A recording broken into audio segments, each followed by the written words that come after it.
I'm so honored and pleased to be able to share this moment with Neve, especially because there are a lot of overlaps with the kinds of work that we both do, especially when it concerns the work of Michel Foucault, the method of genealogy, and for me, my work primarily falls in the realm of public health and medicine. So I'm going to just first introduce Neve, so that if you don't yet know what her who she is, where she falls within CRASSH, and then I'll introduce our interlocutor, Dr. Ranjan Paul Datta, as well. I will be the moderator for today. So Niamh Mulcahy has been the Alice Tongsi Research Fellow since October 2019. As a political economist, her research focuses on inequality and financial insecurity, particularly as they are exacerbated by financialization, or the spread of market risks from financial domains into government and household finances. She completed a PhD in the Department of Sociology at the University of Cambridge in 2019, where she was also a doctoral fellow of the Social Sciences and Humanities Research Council of Canada. Her thesis, on which her book is based, addresses the changing face of class-based inequality in the United Kingdom in light of financialization. Neve's postdoctoral research at CRASSH involves a funded research collaboration with Cumbria and Peterborough investment partnerships, working alongside both Cumbria and Peterborough local authorities. She is currently investigating regional variations in inequality and the transformation of welfare provision to meet growing calls for assistance from indebted and or underemployed households experiencing difficulties with rising costs of living.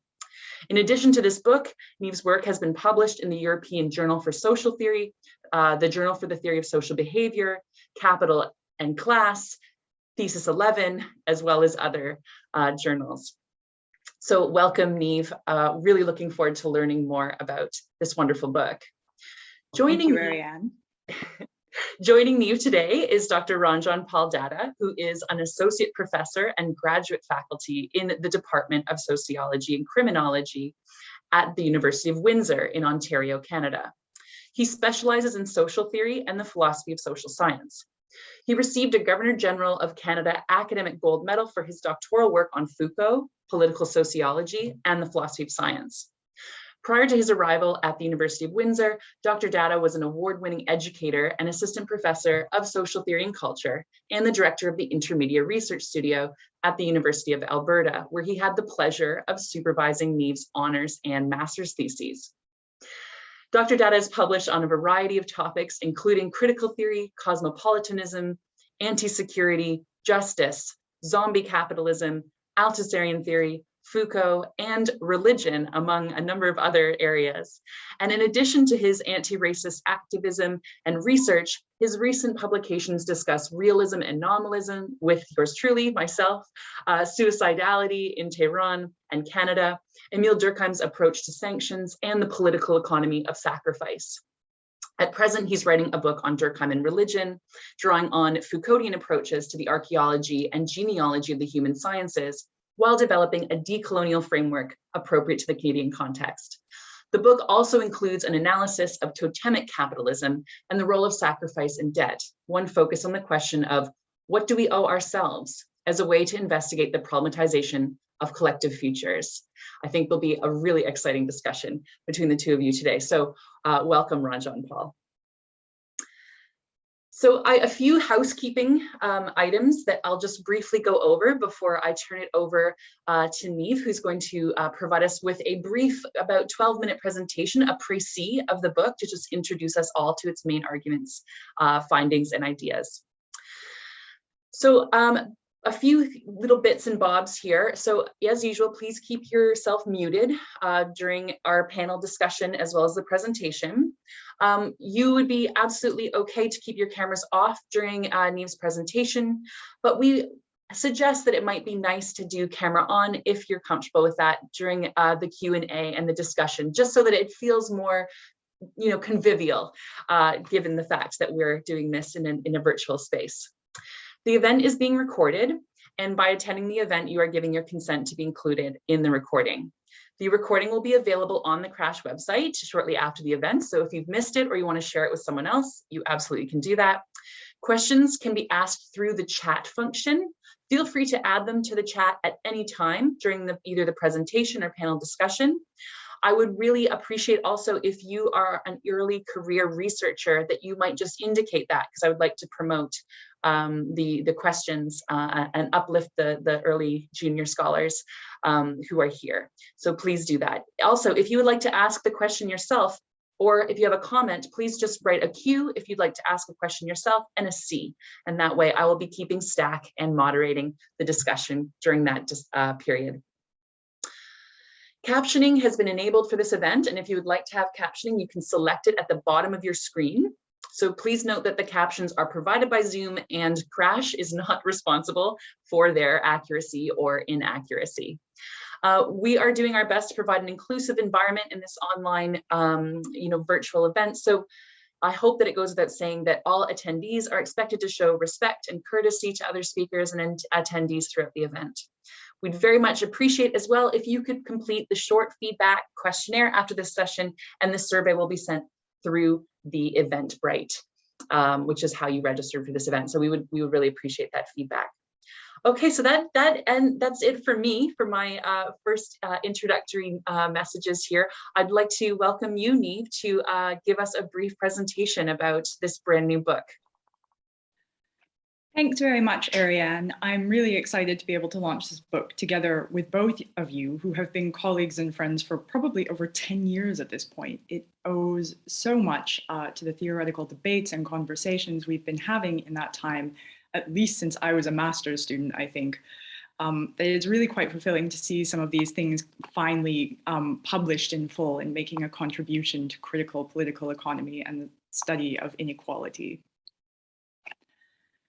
At the heart of what I wanted to do in this book was to think through the transformative nature of finance, that prevalence, for example, of financial decision-making, of risk-reward assessments, the spread of particles of financial risk beyond markets and into government and personal budgets, on the contemporary experience of economic inequality. Particularly in this case, the economic inequality that has become so palpable in the last decade since the British credit crunch during the global financial crisis, and the resulting austerity measures implemented to rein in government spending, which were done to improve its credit worthiness rather than for any welfare concerns. Suddenly, we saw the resurrection of concepts such as class and maybe even class struggle, which had been pronounced outdated in some early 21st century sociological literature. We wondered again about the viability of economic booms when the bust was an inevitable crisis that threatened household stability in the form of job insecurity, wage stagnation, over-indebtedness, and a rising cost of living. But even the loaded notion of ideology made a comeback when we began to see waves of disaffected voters casting what might have been protest ballots, or equally, votes rooted in sincere conviction against stabilizing influences associated with an out-of-touch status quo. The call in such cases to take back control was always made in spite of the possibility of further economic and political disruption that undoubtedly affected the already disenfranchised the most. This book is an attempt to think about subjectivity, or the beliefs, experiences, and daily coping strategies of individuals within the context of growing financial inequality.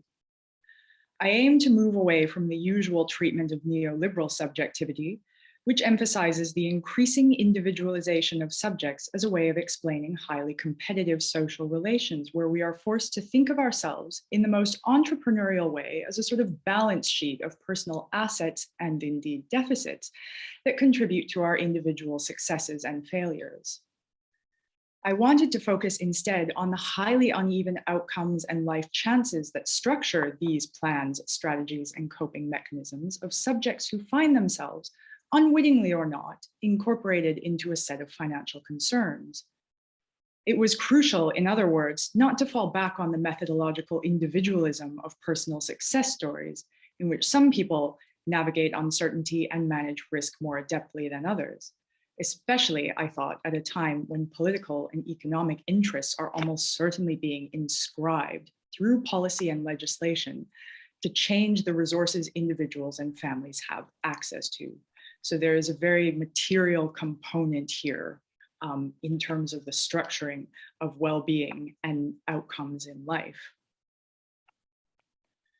Class and inequality in the time of finance approaches this question from the perspective of critical political economy, which means that it is concerned with the conditions that underlie and make our economic interactions possible.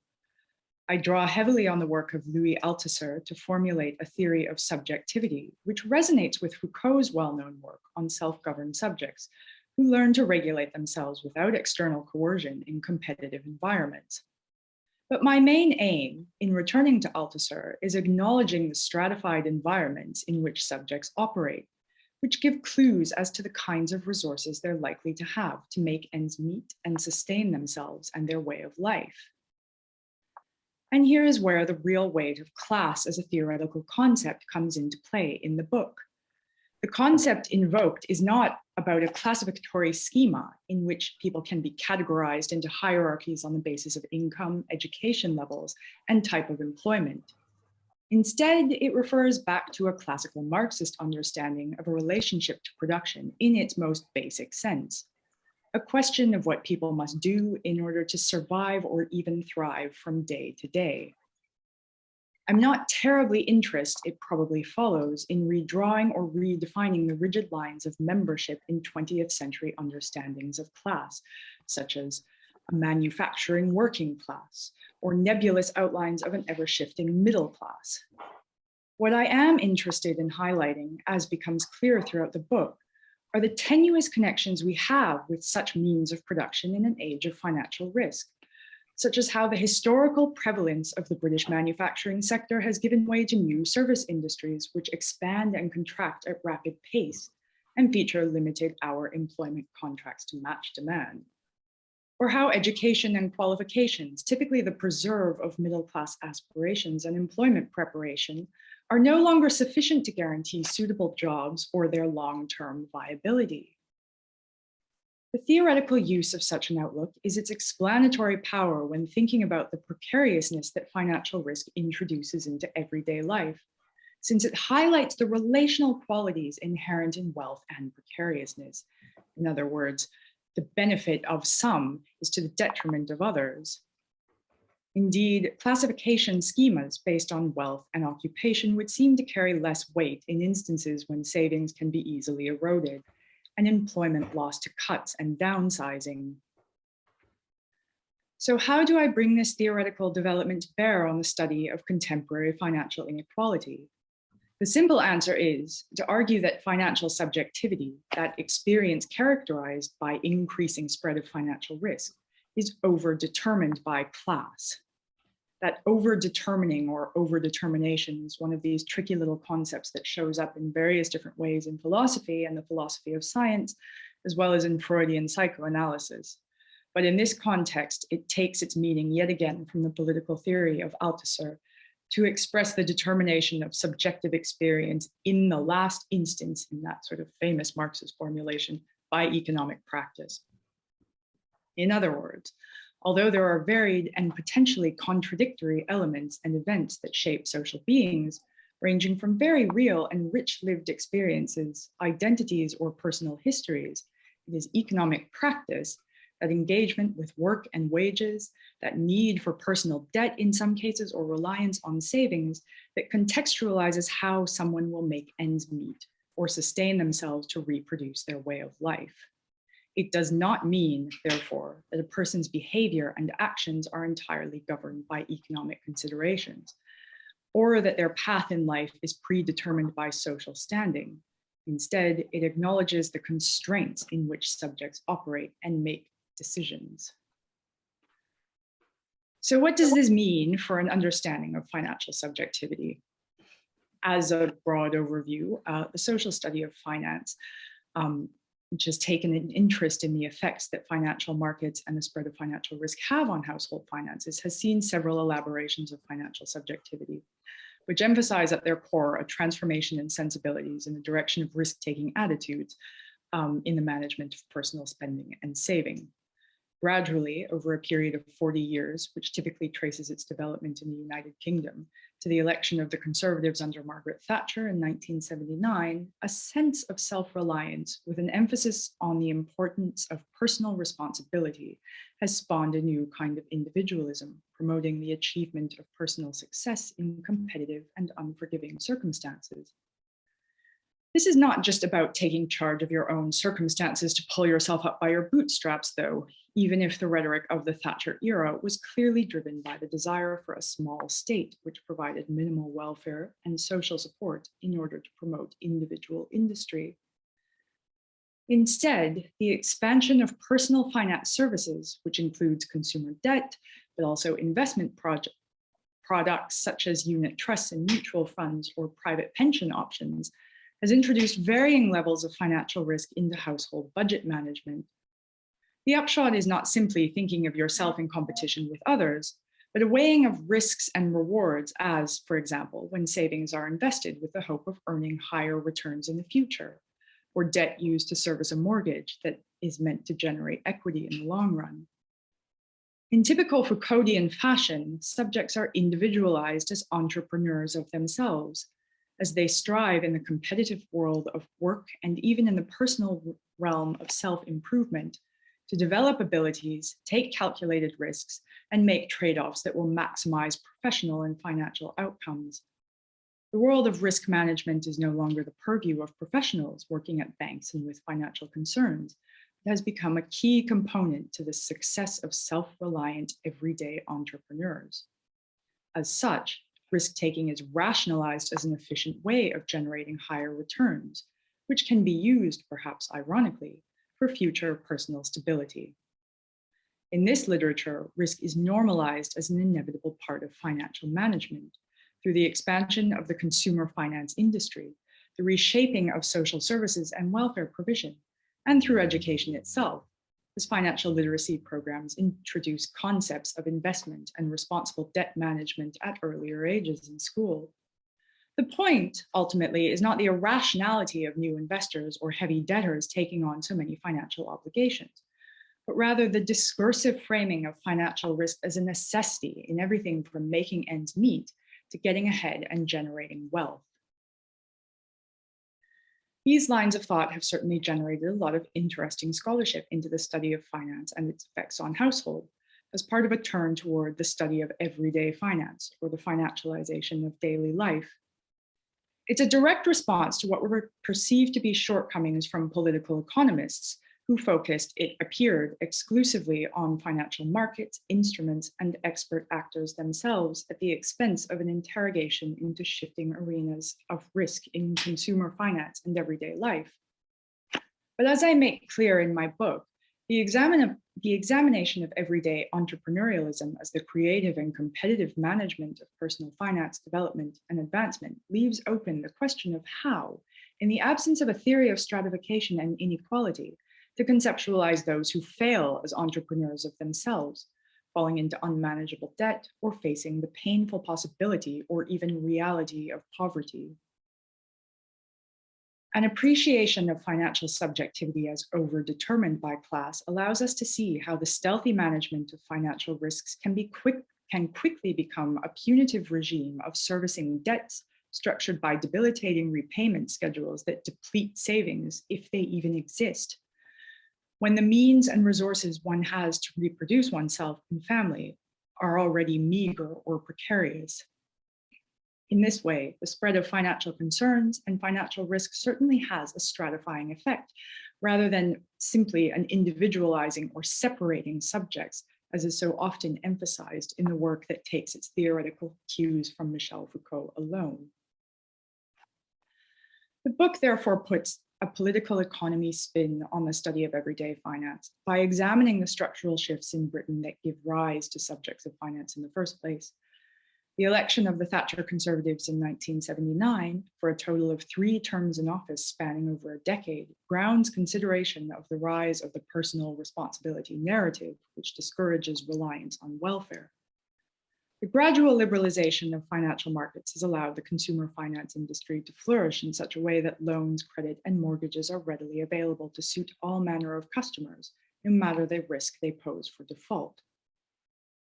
But the shift, as I argue throughout the book, is not merely one of discourse, as something that frames how we appreciate and understand policy programs or campaigns, but an ideological one, which actively restructures the means at our disposal and the actions we can take in everyday life.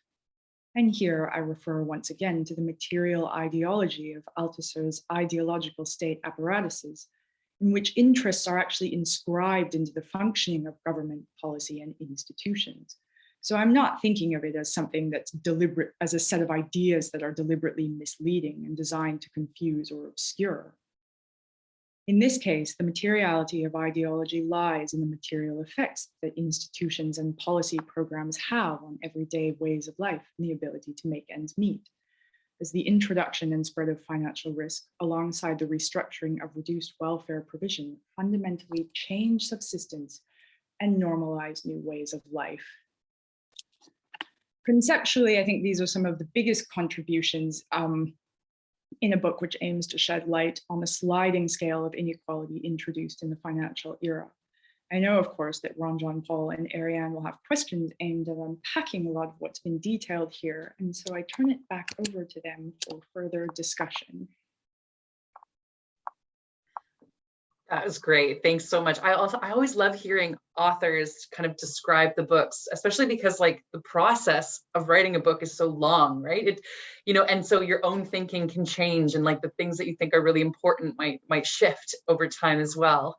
And so to begin this discussion, I want to ask you about exactly that.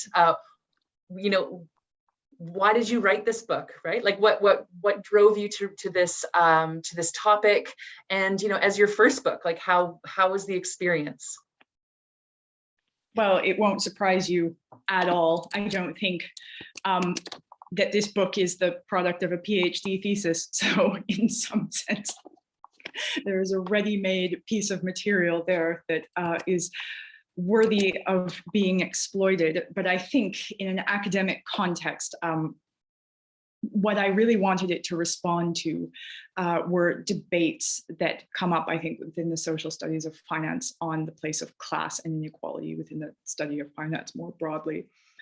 I think that there has been a lot of attention paid to the idea that finance operates in a particular way within everyday life. There is sometimes a bit of a distinction between something like high finance within the realm of financial markets and financial instruments and financial experts, and the low finance of everyday life, the sort of subprime mortgages and loans that high risk consumers deal with, or even the sort of everyday mundane investing that stable households would do in order to generate more returns on their savings. And it was seen as, I think, a bit of a tension within literature on the social study of finance. Is there an adequate conceptualization of how both of these things work together? And so, as I mentioned briefly in the presentation, there had been quite an expansion of literature which aimed to take quite seriously the study of finance in everyday life, with the express criticism that this is something that political economists were not doing. And as a result, political economy ran the risk of essentializing household finance, of treating it as an epiphenomenon of what was happening at the level of the market. But the upshot of that, I think, was quite a specific focus on the technologies that make household finance possible, what kinds of things had to happen in order that you could have high-risk borrowers, for example. What kinds of things had to happen in markets to sort of complete the availability of finance. And so the result was quite a technical conceptualization of finance in everyday life. The upshot, I think, ultimately was that even though there was a belief that you should not reproduce sort of the understandings we had of inequality coming out of the 20th century over top of the new problems that we were seeing emerging from finance. The financial subject envisioned in this outlook was conspicuously middle class. Somebody who was taking on debt commitments, but also investing in savings and things like that. And it made it, I think, quite difficult as a result of the criticism of how political economists handled finance itself to have a more serious discussion of inequality and of class itself. So what I was doing was effectively responding to those questions. And that was certainly the goal of the PhD, I think. Obviously, the book itself was written a little bit after that. In fact, the contract was awarded in January 2020, which means that the bulk of the writing itself took place during the pandemic, and indeed what we understand in Britain to be that sort of painful lockdown one, when nobody saw much of anybody else one way or the other. So I had a lot of time to focus on this book, which was talking about economic precariousness. So it is probably conspicuous in a way that the pandemic doesn't show up in a huge way in the book, simply because it was being written at the time that it was unfolding. But in many ways, I suspect that a lot of what the book speaks to potentially almost seems common sense now, in part because we did see so many people who, it became quite obvious that a lot of people only had enough savings, if they had any at all, to get through a month, for example, or something like that. And so that precarious relationship with employment or means of production suddenly became really palpable and really noticeable to people. So I think it was quite an interesting time to be writing it as a result of that. Oh yeah, absolutely. I really appreciate that, what you just said too, about like the relevance of the kinds of conceptual work that you do, even though it wasn't about the pandemic at all, but just the way that we might actually think about the work you've done and how it still is applicable and maybe even exacerbated in particular ways. But anyway, I'm jumping in ahead because I think Ranjan Paul has the next question here. First, I'm very happy to be able to join you all today virtually for the launch of Neve's book, Class and Inequality in the Time of Finance, Subjects and Terms and Conditions. Love that subtitle, published by Routledge. That takes some inspiration, I think, from some of the titles you've come up with in the past. So thank you for that. I'm speaking to you today from my office at the University of Windsor on the traditional territory of the Three Fires Confederacy of First Nations, which includes the Ojibwa, the Ottawa, and the Potawatomi. We respect the longstanding relationships with First Nations people in this place and the 100-mile Windsor-Essex Peninsula and the Straits Les Détroits of Detroit. So first off, absolutely, congratulations, Neve, my friend, collaborator, longtime interlocutor on this achievement on your first book. I also wish to thank her for writing a very serious book reflecting the best of sociology. I find it combines serious theoretical work and reflection, including offering advances on the foundational ontological assumptions of class analysis to puzzle through, analyze, and explain the significant changes to social life in the Anglosphere wrought by the rise to dominance of finance. So even though the book is really focused on Britain, a lot of it, I think, is applicable to what's happened in Canada. I've had the privilege of many discussions with Neve and have benefited from reading her work for 12 years now. I have a hard copy of her honors thesis right here. And I see that work and development reflected in this book. I recall, Neve, from your honors thesis, how you made a case for re-engaging with Althusser's work and critical realism. Then in your master's thesis, really spelling out an alternative approach indebted to Althusser's aleatory materialism and Foucault to focus on the moments of production and consumption, and develops new ways of looking at the micropolitics of class struggle. And now, in this book, the focus is on the financialization of social life and the impact of debt. Can you tell us a bit more about the development of your approach and your reasons for synthesizing Althusserian and Foucauldian sensibilities in your analysis of political economy and its accompanying subjective forms? Were you trying to work around some limitations that you find in contemporary economic sociology? I think it's safe to say that I have a few points of reference that I would like to see replicated a little more often in economic sociology that don't always appear there. As you know, undoubtedly, I'm hugely interested in the theoretical relationship between structure and agency, having taken quite a lot of inspiration from the critical realist tradition. The examination of critical realism itself is not something that shows up in the book, mostly because the publisher and indeed the reviewer suggested, or rather said, I am happy to see that the author does not intend to include an extended discussion of philosophy of social science in this book. So I think that was taken to be something that would be considered to be very technical and more appropriate to a PhD thesis being examined by a few specialists rather than a broader audience. Or for your second book. Yes, to be determined, on the way. But there are still some really valuable insights in there, which I think do come up in what I try to do by sort of putting the analysis and explanatory power of Althusser and Foucault together.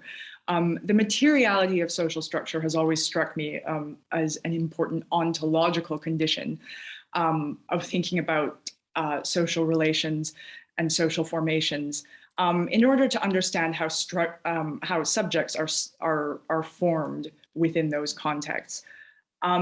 And I don't mean in a deterministic fashion, but in something which delimits our understanding effectively of the kinds of actions that people can take.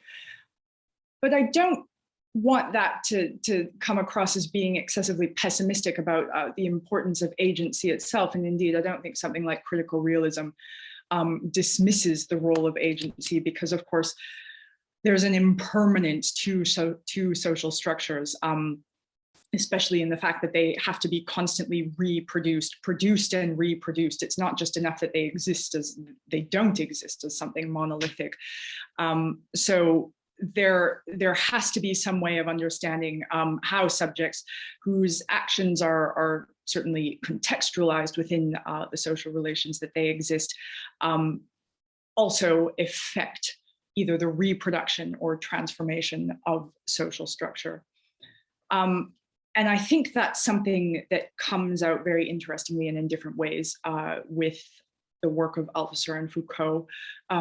They're both satisfied, I think contrary in some cases to popular belief about them, that structures are ever changing and need to be reproduced. Indeed, that's sort of the purpose of understanding the role and place of subjectivity in Althusser. That's what the infamous essay Ideology and Ideological State Apparatuses is about, effectively, is what role does subjectivity, what role does this conception of a fully formed self-reliant individual have on the reproduction of a set of competitive capitalist social relations as we understand them.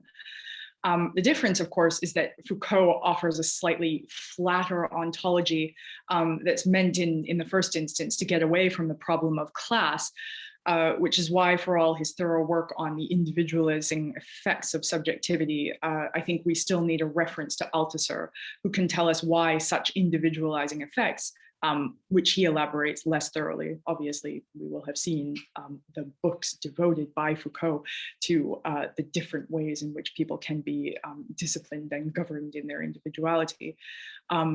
but I think this structure and this question of domination that he imparts are crucial to understanding the maintenance of power within a social formation, and as a result, why some strategies, behaviors, and actions have more efficacy in getting by and reproducing social life than others, in order to really understand that reproduction of a way of life. Thanks, Neve. I really appreciated how you were puzzling through this question of reproduction, because I think it has, in many respects, fallen by the wayside.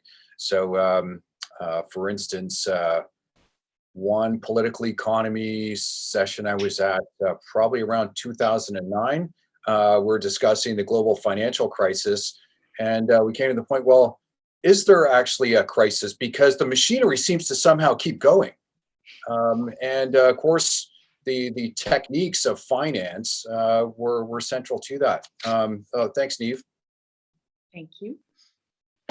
Awesome, thanks. I also have a kind of follow-up to that. That's quite, it kind of goes back to your presentation, but also like a kind of sociology hat wearing question that I had when reading your book. In your presentation, you talk about the kind of like your desire to work through these ideas around class and subjectivity, especially around like household debt and finance and these kinds of constraints. But of course, I really am sympathetic to the work that you do. It's actually changed a lot of my own thinking around stratification and Foucault. But I'm just I'm curious about like the novelty of your way of thinking about class and how you're offering something that is actually, different than, say the well-worn path of Bourdieu, like why not just Bourdieu's version of class capital, habitus, right? Like, so I wanted to hear a bit more, about like the uniqueness of what you're doing. Yes, well, the straightforward answer is that I suppose if I did Bourdieu, then it would be, I'm not sure whether it would be considered a unique research contribution for the sake of writing the proposal for this book. But in actuality and in all seriousness, I think some of the difficulties that I find in Bourdieu is that illusion of structure and agency. So in Bourdieu, you have actors existing in a social field whose behavior is sort of informed by this habitus that they have, which is not, crucially for him, just their habits and their everyday thoughts about them, but it's a sort of internalization of structure within them as people, and which guides what they do. And I find this to be a little bit difficult because it makes it hard to understand where theories of domination of one group over another, or multiple groups, or even repression in some cases, come from. I think there's quite an absence in Bourdieu of any engagement with the sort of moral questions that subjects have about what they do and why they do them, or I suppose the normative question, to put it in a sort of methodological context, why are these things important? And I find that so crucial to thinking about the internalization of values and understanding why people are prepared to do what they do. And I mean, something like that is just such a strong feature of subjectivity. Obviously, in Foucault, it comes out in thinking about the normalization of behavior, which I think is a bit absent in Bourdieu. So the upshot is sort of a conception of class in which you can have very rich descriptions of the way in which people fit into categories, and the various different conceptions of capital, of social capital, of cultural capital, of economic capital, which obviously do provide a context for what they do, but I do find them limiting because ultimately it becomes a set of categories for what class looks like, rather than this sort of really crucial relational element that you find in a lot of critical theory and Marxist-inspired approaches to class. This idea that what one group does affects other people. It's not just that people exist in discrete categories. And that is something that I think has become really, really noticeable as a result of the pandemic. We know that there are a lot of people who have weathered the pandemic very, very well and have doubled their wealth during the pandemic at the same time, as there have been many people who have fared horribly and lost everything in a way that doesn't even necessarily have to do with their health concerns.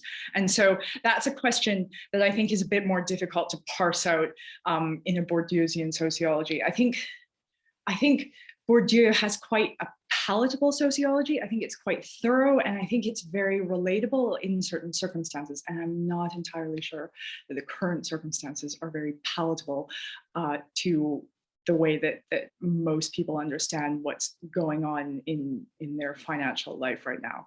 And so increasingly I see less relevance for that kind of work when talking about the sort of breadth of inequality that people experience now. Yeah, absolutely. I think I really appreciate that that point that you make around the normative elements and the axiological ones as well, right? Like it's yeah, and so one more kind of like sociological question before passing it back over to Ron Jean Paul. And I've got my digital copy here, and I'm going to quote some of my favorite parts of the book to ask this question. So you do this really interesting like narrative analysis in chapter 4 of the Thatcher speeches and the conservative kind of like discourse that is used in order to kind of generate and I think implement kind of policy programs. Yeah, totally. And I think too, like I think that the work that you're doing kind of saves the concept of ideology in a really interesting way. It's not just like, oh well, everyone was like duped by these like high powerful actors, you know, like we might think that the Frankfurt School might kind of put it in those kind of terms.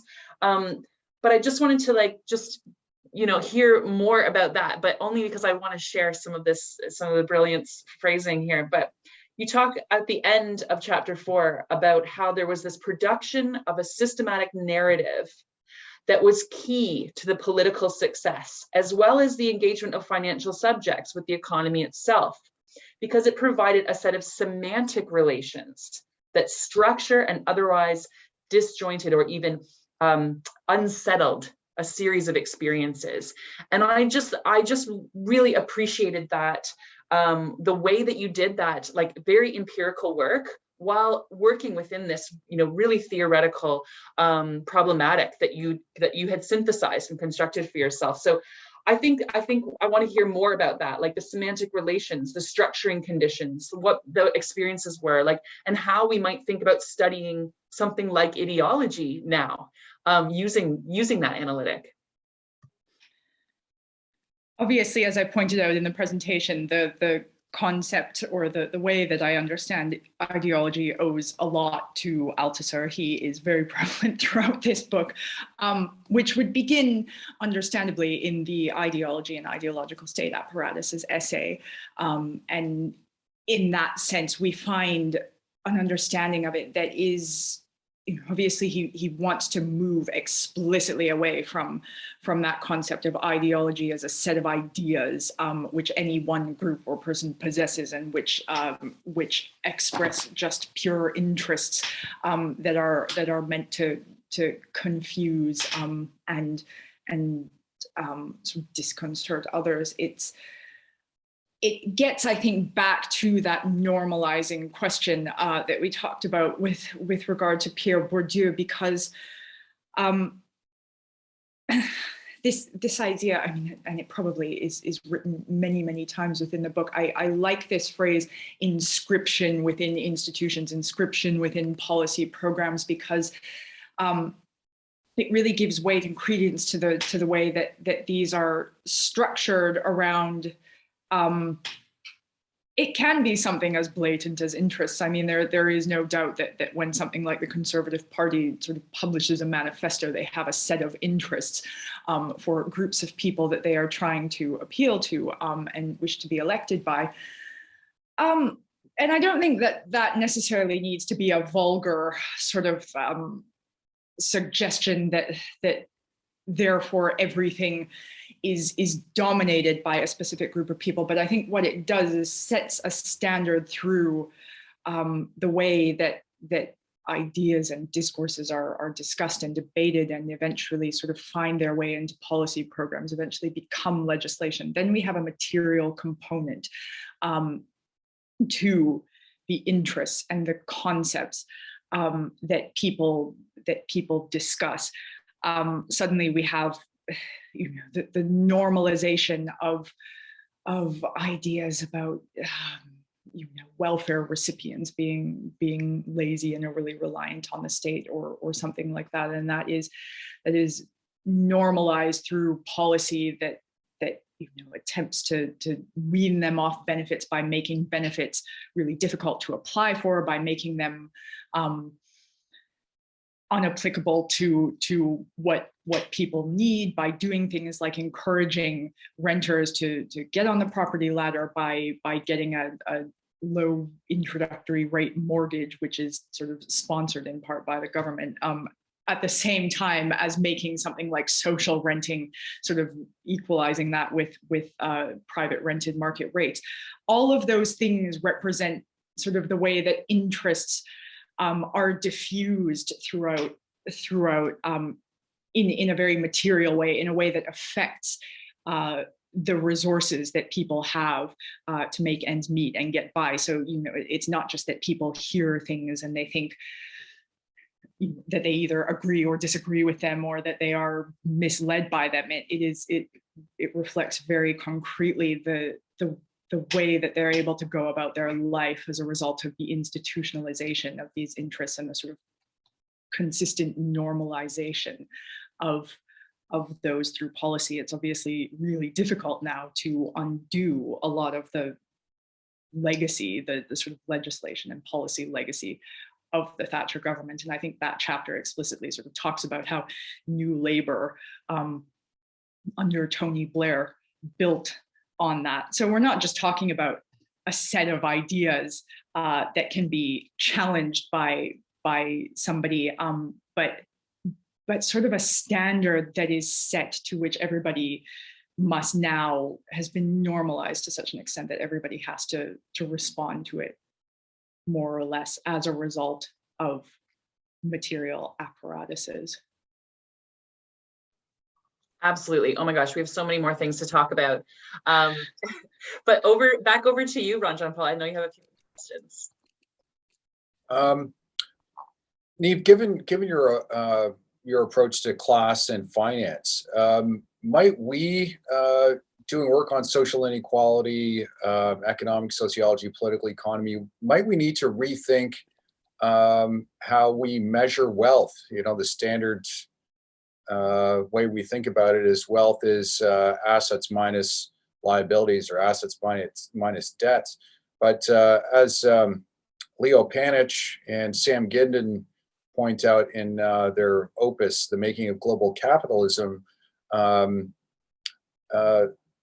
it's the wealthy that are really able to use debt, who are frequently more indebted than anybody else.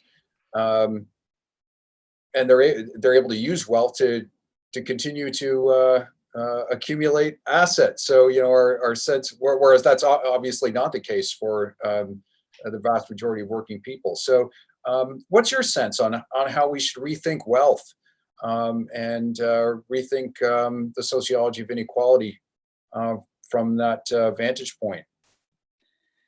I think that the question of assets in and of themselves is obviously getting a lot of attention, especially post 2014 and the sort of Piketty publication about the rate at which assets are accruing wealth relative to other economic spheres. And we see I suppose there have even been new attempts to sort of devise new class schema on the basis of home ownership, ownership of property, and whether you own outright or whether you have a mortgage, or whether you're an investor, investors sort of being at the top of this as the people precisely who are able to accumulate such wealth by virtue of what they own and generate rent on. And then at the bottom of that schema is the renters. I think they're the churners, renters and homeless. And these are people who obviously possess no assets.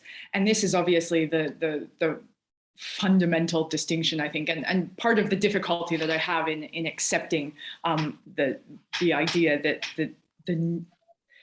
we must now think about class and inequality entirely in terms of assets is the large proportion of people, especially in the UK, who fall into this sort of into the sort of renter category, in part because the private rented sector is sort of the biggest proportion of the largest percentage of people in housing tenure fall into the private rented sector. So we have, I think, a lot of disaggregation when it comes to thinking about people who have a lot of wealth in assets, and then a lot less when it comes to people who have liabilities exclusively. And this is, I think this gets back to that distinction that I make in the book between the sort of being a creative entrepreneur of the self when you have the resources to do that, when you can use debt to leverage more debt because you have assets and savings at your disposal, as opposed to taking on debt to pay off other debt when you're making ends meet. It's sort of a question between sort of creative entrepreneurial side on one hand, and then the punitive, almost disciplinary side on the other, in which you are punished for failing to keep up with those financial obligations. And I think, in as much as it's obviously acknowledged that there are very few good measures of wealth precisely for this reason, what it probably highlights, and what I think that political economists should probably think about and look at is precisely the way that those measurements do not, in much the same way that something like GDP may be able to tell you quite a lot about economic performance in itself, but it does not say anything about the well-being, the economic well-being of people who live in any given country. Then it's sort of much the same when we look at measurements of wealth, where something like debt is, I mean, it is a liability, but obviously in the cases that you described, it is not a liability in the same way that it becomes quite a punitive thing for somebody who is quite impoverished, or who is quite burdened by debt. Yeah, thanks for that, Neve. Seeing how this is played out in the Canadian context is kind of interesting. Just to give a personal example, I stayed a renter for a very, very long time because it was a way for me to avoid the high and increasingly high transaction costs of buying and selling a home or a condo. If I needed to be mobile in the labor market, which, surprise, surprise, many of us academics are, rather than getting stuck paying a transaction cost bill of $50,000 to $100,000 just because I have to move. Like, no, I'd rather just rent. But do you see this? And I guess this ties into some of Ariane's question about ideology. Do you see this kind of class struggle affecting people's sense of what their future's like? Never mind inflation. Are we seeing aspiration deflation? and that being a real part of the, shall we say, the existential side of the class struggle. Like, what's someone's future going to be like? Do you see that reflected in what you're looking at? Well, that seems to be, I think it's sort of the looming crisis that everybody worries about, an entire generation and more of people who presently have no assets, savings, so to speak, of either. The idea, the traditional idea of retirement that is so heavily predicated on the life cycle of a mortgage, being able to purchase a home at a particular age so that you have it paid off and have accrued sufficient equity so that by the time you retire,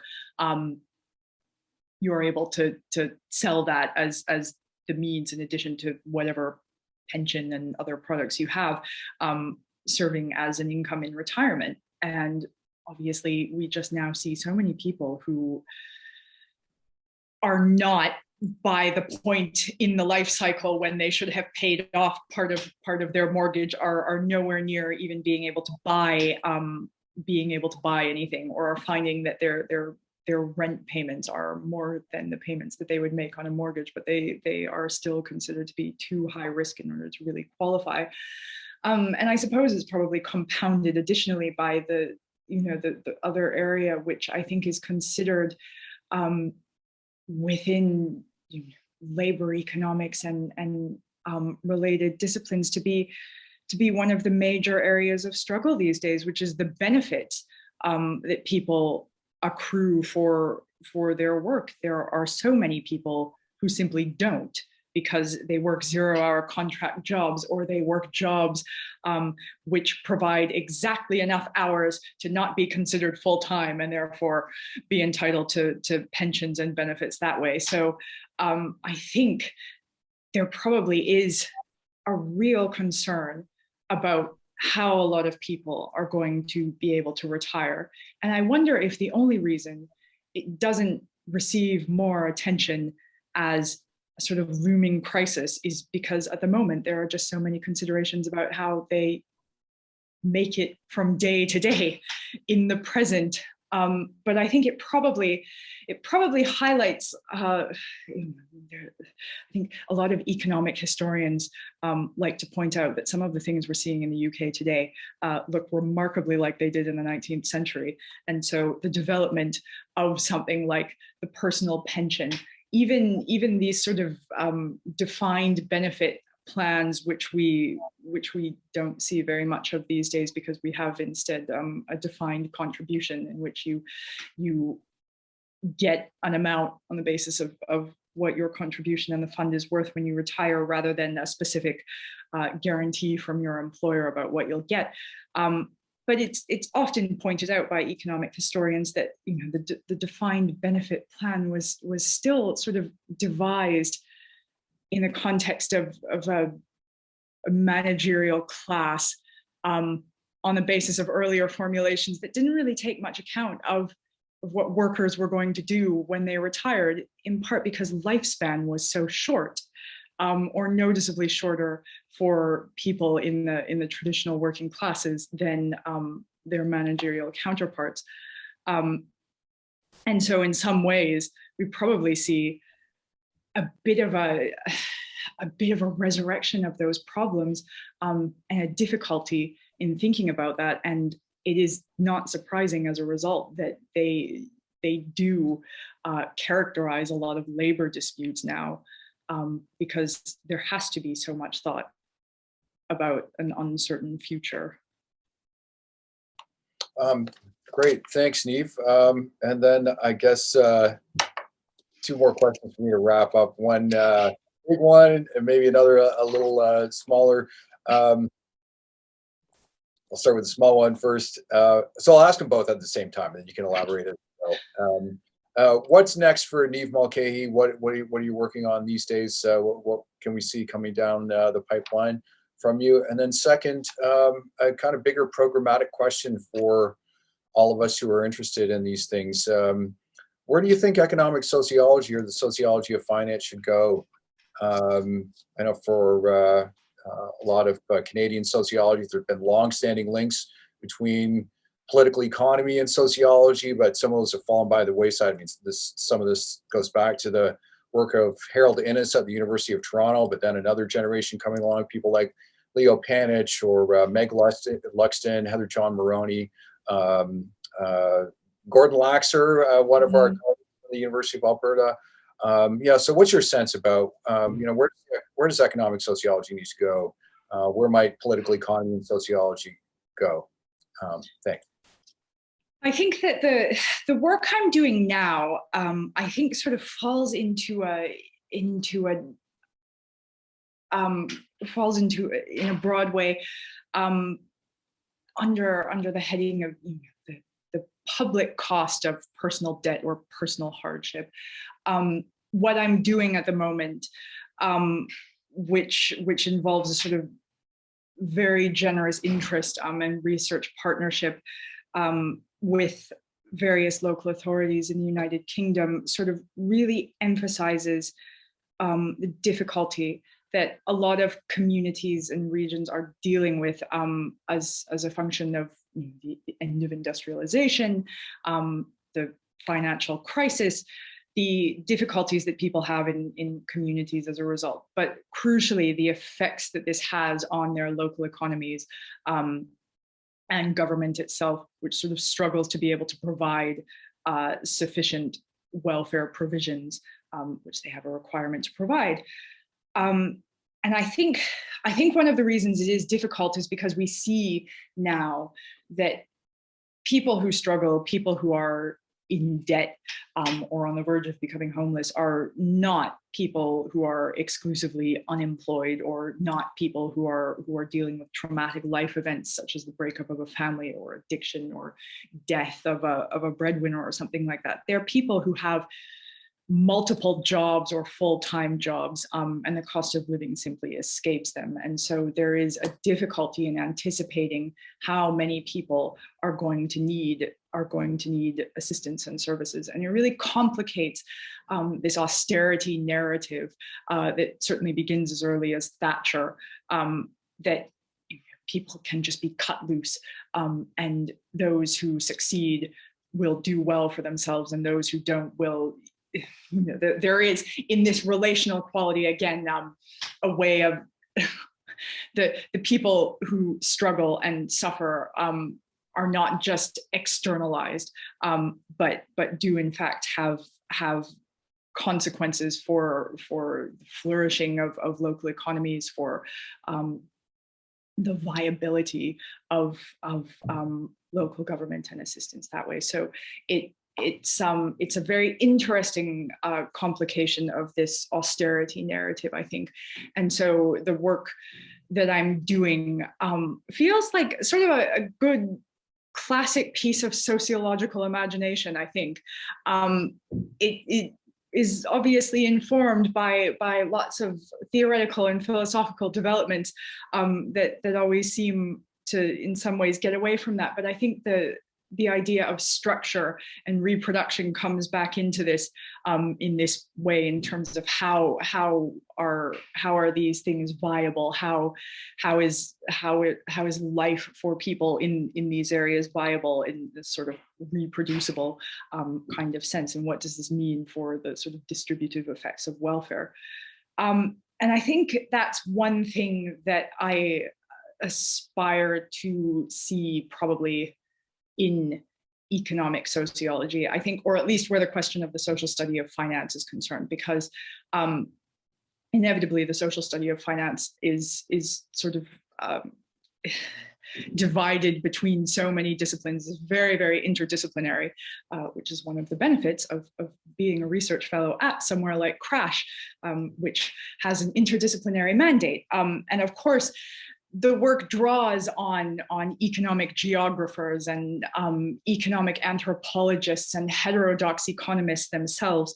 All of that is extremely high in value, but each of those disciplines has a slightly different focus, which is one thing that I hope economic sociology would not lose in what it does with the social study of finance. I think in economic geography, you obviously find this sort of problematization uneven development and distribution of resources, and of the sort of scalar concepts of regions and place, and how do we emphasize and construct what those mean. And in economic anthropology, you can have sort of thick or rich descriptions of the behavior of economic actors in anything from investing to policy making to anything like that. Economists, heterodox economists who are interested in the development and the social development and the effects of financial instruments and things like that. And I think the contribution that can be made, certainly by economic sociology, is this sociological imagination and the contextualization of the kinds of things that people have to do, and why they have to do them, not as a sort of asserting a disciplinary superiority or anything like that, but just as a change in focus, depending on the sort of explanatory power that you are looking for from each discipline. And so I would hope that it could provide quite a clear lens on that. Thank you, Neve. Congratulations once again. Really stimulating work, and I will no doubt return to it many times. Thanks again. Thank you very much. Yeah, awesome. So I wanted to just, I welcomed you in the chat as well to either write out your questions that you have for Neve. I'm sure you want to learn as much as you possibly can. I also wanted to say that as you're thinking about your questions, I'm just going to drop into the chat here the link of where you can go and acquire this brand new book by Neve. So please make sure you bookmark that so you can get that right after the event, or go right now, put it in your cart and save it for later. So yeah, we have actually one question that was entered into the chat early on, just after your précis, Neve. So I think I might start with that question, which was put in the chat here, and it had to do with your relationship with the Marxist version, or like kind of the Marxian conception of class as being kind of potentially binary, in terms of proletariat, bourgeoisie. And this person has asked if you've thought about the middle class. And I know that you said explicitly in your presentation that you kind of left that aside, but I'm curious about whether you have developed any kind of conception about the different categorical ways that we might classify people within this framework. Yeah. Thanks very much. I think the sort of, this will inevitably be something that plagues any kind of class analysis, and understandably so, because it's something that you can't get away from regardless of your theoretical outlook on it. And so it's not that I want to deny the existence of the middle class, but to acknowledge, I suppose, that we have a very complicated relationship with the middle class and what that entails, and there will forever be differing opinions on it. And I think from the perspective of my research, it's not necessarily that I aspire to a binary at two opposite ends of the spectrum between the sort of destitute proletariat and the very, very rich bourgeoisie, although increasingly, I think a lot of people feel that we're starting to see such polarization again. But to think about the precariousness even of the middle class experience, as I pointed out elsewhere, it's quite suddenly the sort of preserve of the middle class. Things like education as a conduit to getting a good job don't feel as guaranteed as they used to be. We saw, of course, that many people who had made safe investments before the financial crisis lost quite a lot, either in their savings or their mortgages, because they did not realize that there were particles of subprime mortgages and obligations in things that they had invested in. It was so widespread, and so the upshot, I think, is that the sort of the classical conception of security associated with the middle class makes a lot less sense now than it might have in the era of the post-war compromise. And so I certainly acknowledge that something like the middle class must still play some kind of role in the analysis that we're doing, but mostly, I think, from a theoretical perspective, wish to really problematize it in the context of financial precariousness. I know that there are certainly analyses that really that are really interested in breaking down the middle class into quite fragmented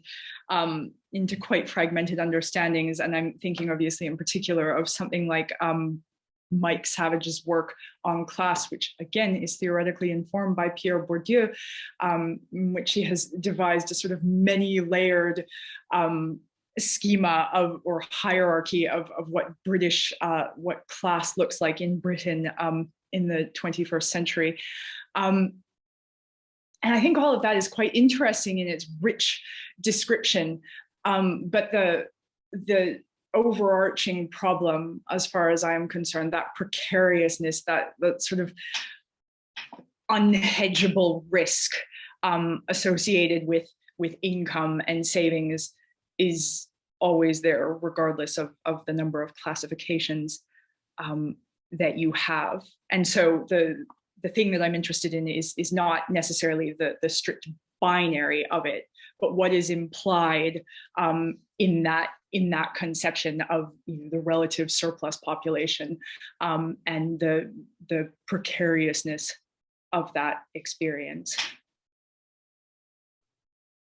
Yeah, I think that, when you talk about precarity, right, and we like really kind of coming up against that myth, like in a very like Barthian sense, like the myth of security that the middle class is supposed to afford. And I really appreciate that move that you're making to unsettle it and say, well, let's just actually talk about material conditions. And I think that's a really interesting way of kind of getting around those like broad classificatory schemes, right, where we're having demarcation, issues, right? Like, is it dollars? Is it asset? So yeah. So we have another question in the chat. Thanks so much for this question, Elizabeth, who says that they may have a naive question, but they wanted to know if there's any answers. And Elizabeth says, I'm acutely aware that my 30-ish niece and nephew are still living in the parental home. They're priced even out of the rental market. Without assets, what happens to them as they carry on into the middle of the century? So I think this, I think this question is kind of like coming back to what Ranjan Paul asked about futures, but also like, are there answers? Like, are there these normative solutions? I think that you'd be great to hear if you did have some thoughts about that. I think obviously it's difficult to give a completely definitive answer. I think this is the sort of thing that,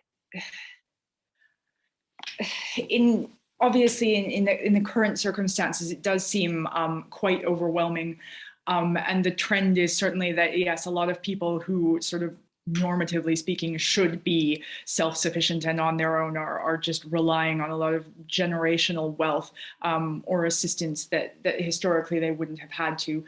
And that is something that is absolutely going to require a policy intervention at some point if it hasn't happened. One can only hope that there's sort of sufficient impetus behind it just because of the sheer number of people who will be affected, that it will produce something. I think, while I can't obviously speak for what's going on at the broader level, I am interested, I suppose, by virtue of the kind of work that I'm doing right now, in how regional shifts to this kind of thing are trying to take seriously what stability looks like within their communities by starting to find new ways of investing in social housing. Obviously, social housing is something that we lost a lot of through the right to buy policy instituted by Margaret Thatcher. And indeed, probably about 2.2 million council homes, I think, were lost to the private market under that policy, which I think conspicuously is roughly about how many are currently needed for everybody who has had to make an application for social assistance and for housing as a consequence of the pandemic. But I think it doesn't necessarily mean that there is no option or no alternative. I think it requires political impetus, but even the history of the development of council housing is a response to the loss of infrastructure, especially after the Second World War, because that would have been when cities suffered the most. And so in a way, there was really quite an impetus to build housing in order to overcome that crisis. And there are some interesting political responses to it, because it was something that all political parties could get behind, regardless of their political leanings, simply because it was understood that something needed to be done in order to house all of these people. I think it was appreciated that the private market was not performing, in part because stock was so limited, and it wasn't necessarily of good quality as a result of the sort of deterioration of sort of Victorian tenements and things like that, and then the damage sustained after the war. So I think historically we can see that there certainly are responses to large-scale events and large-scale changes that sort of force us to rethink how people should be able to access housing and assistance. And I think at the regional level, you can start to see how this is playing out, and potentially, as a result, it will become a larger concern within central government. I think this would be sort of the point at which the social formation can be said to be being affected in some way by the actions and behaviors, or even just predispositions of the people who live with it on a daily basis.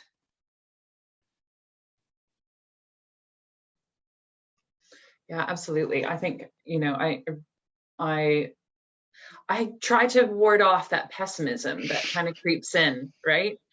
When we think about our existential futures and what that's going to look like in a endemic coronavirus world. Yeah.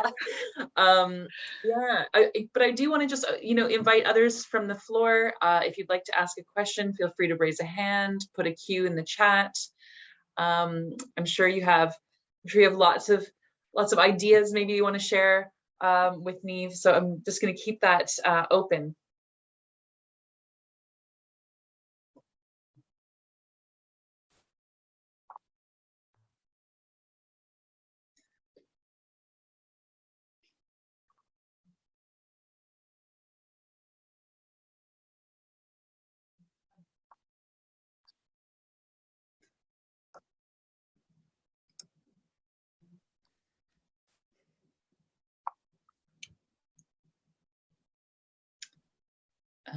Yeah.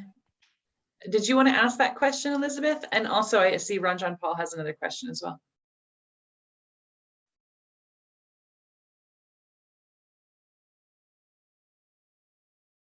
Okay, then I guess I'll just read Oh, great. Yeah, I'll just read it out. It's about austerity, and I think I'm interpreting this to be related to, like, I guess maybe like the cause. Like I'm really pausing on this word immediately. Yeah, was austerity the problem immediately? Like, it's, I'm thinking maybe you're thinking about it like in an etymological sense, Elizabeth. I'm not sure. But yeah, I mean, are there more reflections that can be gained from the book, either on kind of austerity as either a cause or something urgent in our present? I think it's, is it urgent anymore, or is it sort of a legacy that we must respond to? Definitely has its political origins. Of course, that is yet another question that will have been framed, or rather policy program that will have been framed as an absolute necessity, that there was no other way to deal with. And so it would have been presented as a very common sense solution to the economic crisis for the purpose of stability. In terms of that, yeah, in terms of being immediate, it is inevitably, I mean, we can see now 10 years later, I suppose 12 years later, the effects of it. The fact that we know now that lifespan has suffered as a result of the implementation of some of these policies. So it's certainly something that we will be seeing the effects of for quite a while. Whether the new shift within central government to pour lots of funding into certain programs and initiatives really signals the end of austerity is probably subject to ongoing debate. My personal view on that, which I'm currently spending a lot of academic time on, is that all of these programs represent quite a different way of funding things, quite an entrepreneurial way of funding things, sort of require the making of successful bids rather than we don't see a restoration of the fund that local authorities lost at the beginning of austerity, which is sort of budget cut of over 50%. It was quite substantial, and those things have not been reinstated simply because the central government is now putting quite a bit more money into, this is the sort of infamous leveling up program, which is designed to rectify regional inequalities in the UK. So I think the reality is that quality of life is demonstrably different than it had been prior to the implementation of austerity measures in terms of the increase in homelessness. I think food bank use is one of the most disconcerting documented increases over the last 10 years in the sense that, off the top of my head, I think the requests, at least gathered by the various charities and trusts that deal with this, would have been sort of, I think, 50,000, less than 50,000 requests prior to, in the sort of 2008 to 2009 period, which are now well over 1 million. It definitely indicates a population which sort of struggles to meet its basic needs as a consequence of things like the rising cost of living and the inadequate provision and support that they receive.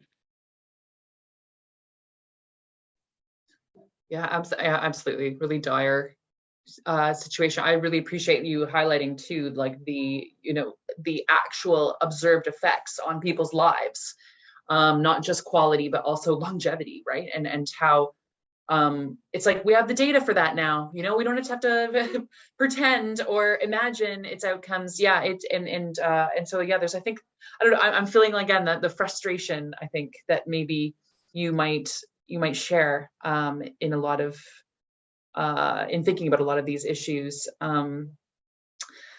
I was just going to invite Ron John Paul. We have a few minutes left. Did you want to ask that question? Another question? Also, just an invitation. On what might be done following some of this in Canada, and these are really very immediate things of day-to-day class struggle. And I think it's important for critical sociologists to appreciate that. It's like, how are you going to find some place that you can affordably live given precarious work, precarious income, insecure income? But some of these things really are very much a consequence of public policies decisions made 30, 35, 40 years ago. So in Canada, for instance, the federal government basically abandoned any kind of overall housing policy. I think it was around 1990 or 1991. And sure, there was some resistance to it, but it took the better part of 30 years for the federal government and provincial governments to say, oh, we might actually have a problem here. The tax and incentive structures for building rental housing they really weren't there.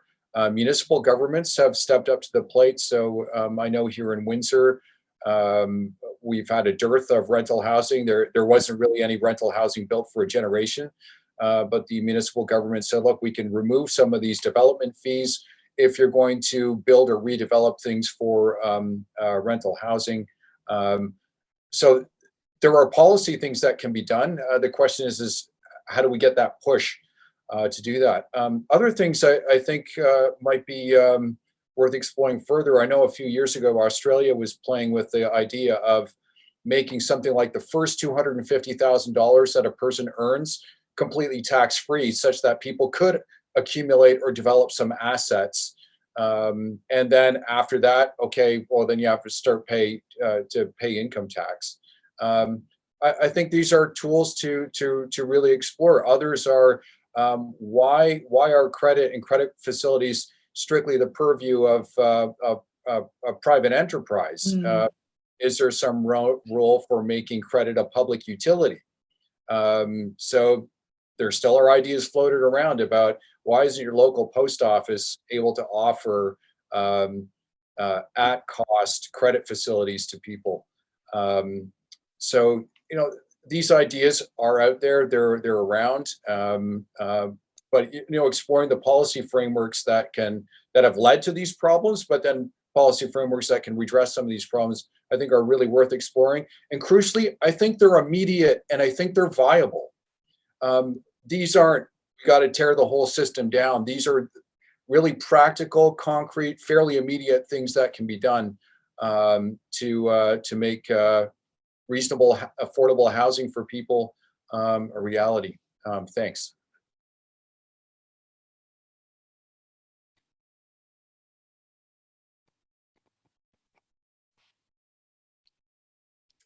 Yes, I mean, I think that these are the sorts of things that we are definitely starting to see on a micro level, in a sort of, I guess in some ways this kind of corresponds to the, I don't know whether to use the word in a critical sociology context, but these choice architectures that are sort of being used to, I think of that explicitly because you mentioned the Australia example, where something like accruing wealth and income tax is concerned, but they were also very adamant that you know, opting out of pension provision rather than into should be one way in which people would be able to get a pension, because they thought statistically people might not necessarily have the financial literacy to know that they needed to do it themselves if they did not have any kind of explicit incentive to do it. So I think that you're very right about policy programs that will work on a smaller level. These are the kinds of transformations that I think about when it comes to the gradual shift in perspectives that people need in order to be able to really put the weight behind it. I was quite shocked, I suppose, originally when the Conservative government in the UK began talking about things like raising minimum wage and making brief allusions to things like universal basic income, which is coming up more and more increasingly in policy discussions. Is not a completely, it's not viewed as a completely fringe and utterly socialist idea anymore. And so I think, yeah, you're right about the sort of interesting ways on a small scale in which some of these things are possible and potentially in an unpredictable way, which we may not always anticipate when we have such an understandably heavy focus on what we lose through something like austerity measures and the continued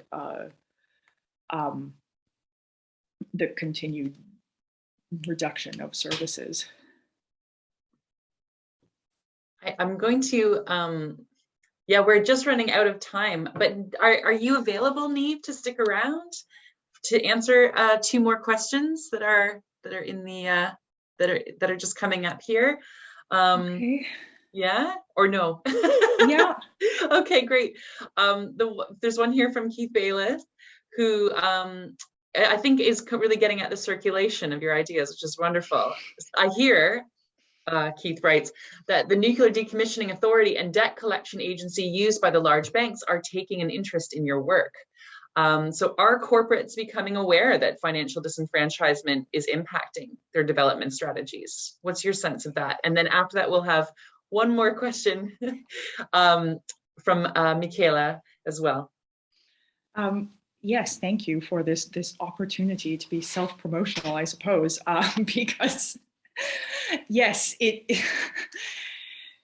I think it's becoming quite clear that financial disenfranchisement, this having inadequate access to good quality financial resources actually is quite a cost, and in some cases a drain on local economies and the larger economy itself. This gets back to what I was talking about the cost of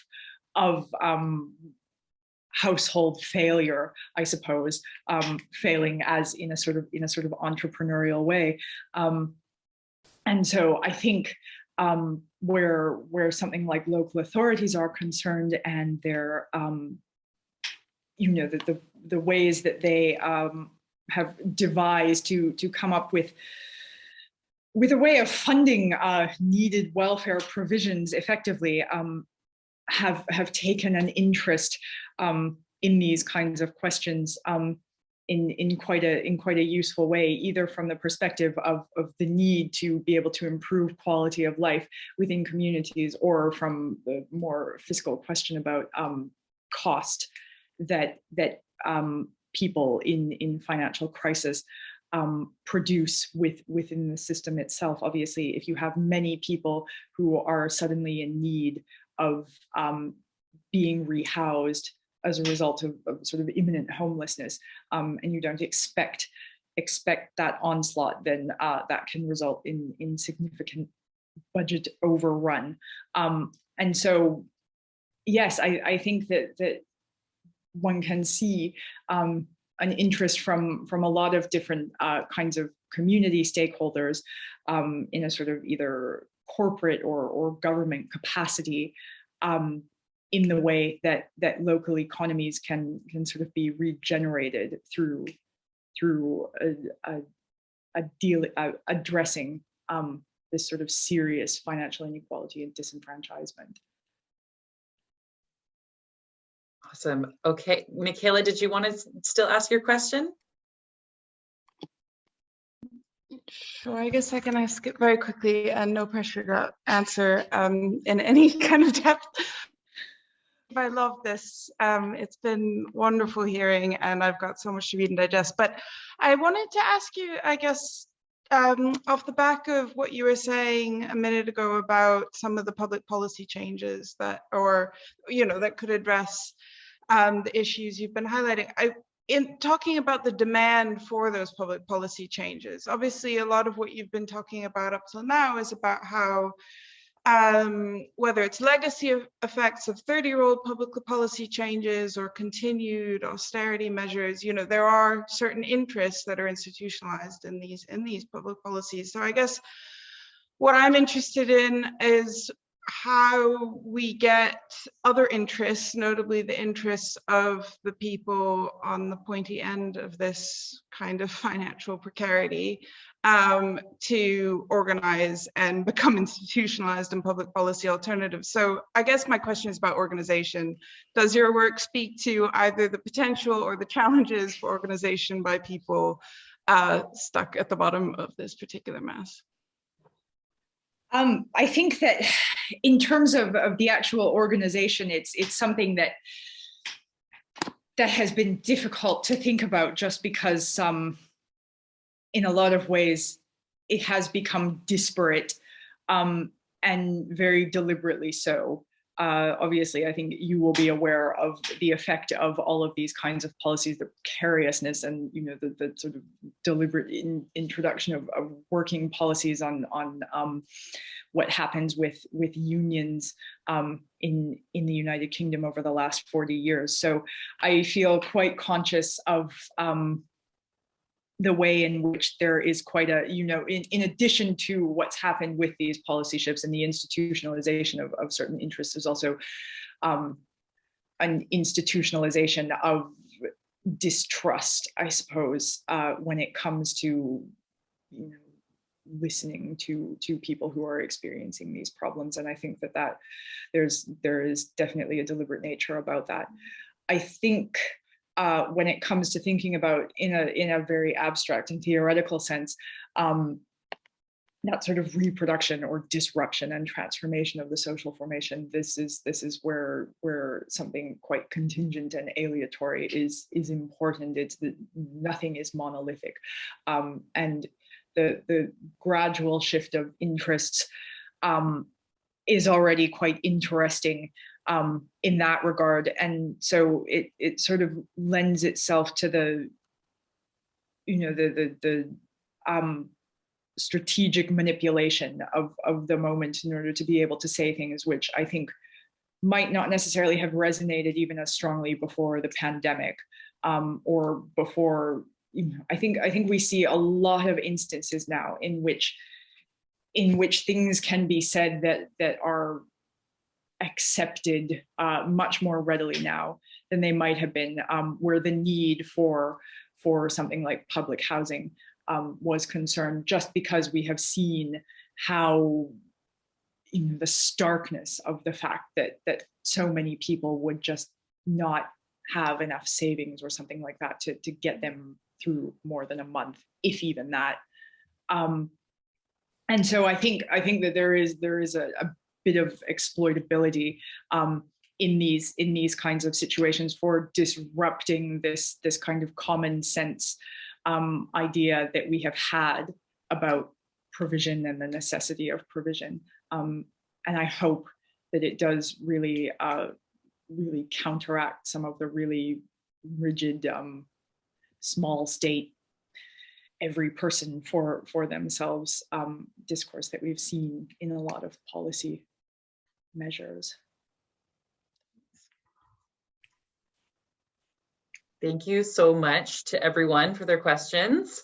And thank you to Neve as well, and Michel for helping to moderate behind the scenes and to organize this. Thanks to CRASSH. If anyone is looking for this particular recording, it will be on their website, which is crash.cam.ac.uk. So please check it out. Don't forget to buy Neve's book. And honestly, Neve, like, huge congratulations. It was such an honor to be a part of this event, to celebrate your first book, and just so proud of this work, and it has honestly changed my thinking so deeply. It's brilliant. So thank you so much. Thanks everyone. Thank you, Neve. I wish you all a great weekend.